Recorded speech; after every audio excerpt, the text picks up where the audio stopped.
और एक और बड़ी खबर आपको बता दें, छत्तीसगढ़ के बलौदा बाजार में भीषण सड़क हादसे में 11 लोगों की मौत हो गई।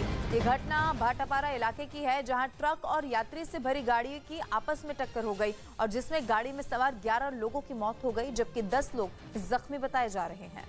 छत्तीसगढ़ में ये बड़ा सड़क हादसा हुआ है, दर्दनाक सड़क हादसा। बलौदा बाजार में 2 गाड़ियों की बताया जा रहा है आपस में टक्कर हो गई और ये हादसा इतना भीषण था कि इस हादसे में 11 लोगों की मौत हो गई, 10 से ज्यादा लोग जख्मी हो गए।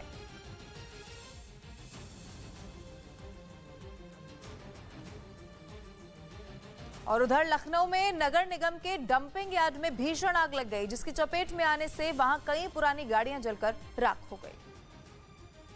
हालांकि गनीमत ये रही कि इस घटना में कोई घायल नहीं हुआ, लेकिन आग लगने के बाद पूरे इलाके में हड़कंप मच गया।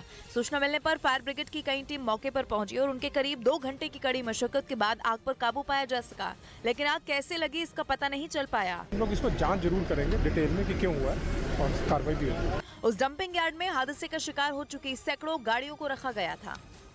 अपने सबसे बड़े दुश्मन अमेरिका को ठिकाने लगाने के लिए ईरान सऊदी अरब को भी अपना दोस्त बनाने को तैयार हो गया है। पूरी दुनिया जानती है कि मुस्लिम देशों का लीडर बनने के लिए शिया ईरान और सुन्नी सऊदी अरब में कितना बड़ा झगड़ा है, लेकिन इस वक्त ईरान को अमेरिका से सबसे बड़ा खतरा नजर आ रहा है।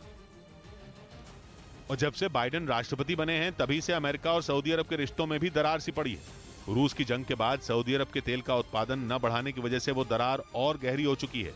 ईरान अमेरिका और सऊदी अरब के इस मनमुटाव का फायदा उठाने की फिराक में है, इसलिए उसके विदेश मंत्री इराक पहुंचे ताकि सऊदी अरब के साथ करीब 7 साल से ठप पड़े उसके रिश्ते फिर शुरू किए जा सकें।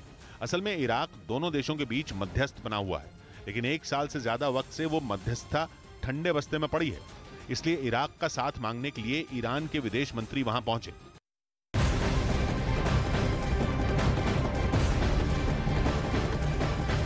और एक और बड़ी खबर आपको बता दें, मेघालय और नागालैंड में 27 फरवरी को होने वाले विधानसभा चुनाव के लिए प्रधानमंत्री नरेंद्र मोदी आज दोनों राज्यों में प्रचार करने वाले हैं। पीएम मोदी सबसे पहले नागालैंड पहुंचेंगे, जहां वो सुबह 10:15 बजे के करीब दीमापुर में रैली को संबोधित करने वाले हैं और इसके बाद प्रधानमंत्री मोदी मेघालय की राजधानी शिलांग पहुंचेंगे, जहां दोपहर 1 बजे के करीब पीएम का मेगा रोड शो होगा और इसके बाद दोपहर 3 बजे टूरा में एक चुनावी जनसभा को भी प्रधानमंत्री नरेंद्र मोदी की ओर से संबोधित किया जाएगा।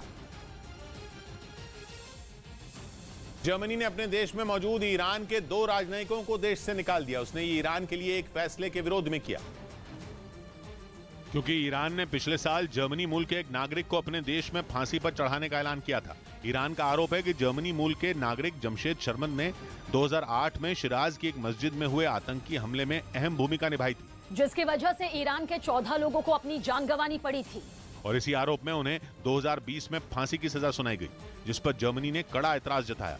जर्मनी का मानना था कि कोई भी देश जर्मनी के नागरिकों के अधिकारों से खिलवाड़ नहीं कर सकता। हालांकि ईरान ने अपना फैसला नहीं बदला, जिसके बाद गुस्से में आए जर्मनी ने ईरान के राजनयिकों को यह साफ शब्दों में कह दिया कि जर्मनी में उनके लिए कोई जगह नहीं, इसलिए बेहतर यही है कि वो जल्द से जल्द जर्मनी छोड़ दें, वरना उनके खिलाफ सख्त कदम भी उठाए जा सकते हैं।